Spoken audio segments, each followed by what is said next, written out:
এদিকে বাজারে আবারও কিছুটা বেড়েছে ব্রয়লার মুরগি এবং ডিমের দাম। ৩ সপ্তাহ ধরে স্থিতিশীল সবজির দামও আংশিক বেড়েছে সব ধরনের মাছের দামও। যে কোনো মাছ কিনতে ক্রেতাদের বিক্রেতার সঙ্গে দর কষাকষি করতে হচ্ছে। বন্যার প্রভাবে কিছুটা দাম বেড়েছে বলে জানান বিক্রেতারা। লতিফ চৌধুরীর ক্যামেরায় কাসম আহমেদের রিপোর্টে বিস্তারিত।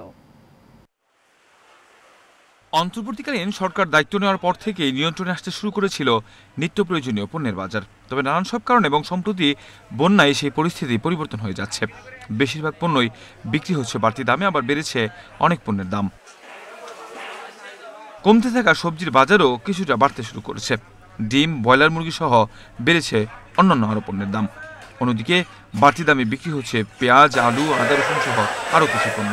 সম্ভাবনা আছে, কারণ এখন তো ক্ষতিগ্রস্ত হয়েছে মানুষ বন্যার কারণে, যে খামারগুলো অনেক ক্ষতিগ্রস্ত। বেশি একটা বাড়ে নাই, হয়তো বা ওখান থেকে কিনে আনি, কথা বুঝছেন, আপ ডাউন 5 টাকা, আগে 60 টাকা 65 টাকা বেচছি, এখন 70 টাকা বেচতে হয়, 65 টাকা মিলিয়ে আর কি বেচতেছি। এই যে বন্যা, চতুর্পাশে বন্যার কারণে আপনার সবজি কম পাওয়া যাচ্ছে।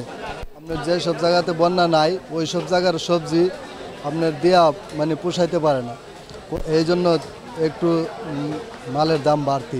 সর্বনিম্ন মোটা চাল 55 টাকা কেজি, যেটা বিক্রি করছে আগে 48-50, সেটা এখন 55 টাকা। তাহলে দাম কমলো, দাম তো সব বাড়তি। এখন নতুন সরকারের কাছে আমাদের আবেদন যে জিনিসপত্রের দামটা কমায় দেওক। বন্যা পরিস্থিতিতে দাম দর নিয়ে ক্রেতারা খুব বেশি অভিযোগ না করলেও বাজার নিয়ন্ত্রণ করতে পরিকল্পনা মাফিক সামনের দিকে আগানোর আহ্বান জানান ক্রেতারা। আমরা সাধারণ মানুষ হিসাবে আমাদের জিনিসপত্রের দাম যাতে কম থাকে আমরা সেটা যাচ্ছি। ডিম নিলাম বর্তমানে 160 টাকা ডজন, ওই দিনও গত সপ্তাহে নিচে 160 টাকা ডজন, কমে নাই, বরং সবার বলতেছে বাড়বে। এই কাঁচা সবজি সব যেখান থেকে আসবে, বিশেষ কুমিল্লা অঞ্চল বা ওই যে ফেনী এলাকা থেকে সব তো পানি ডুবে গেছে, সুতরাং দাম কমার সম্ভাবনা কম।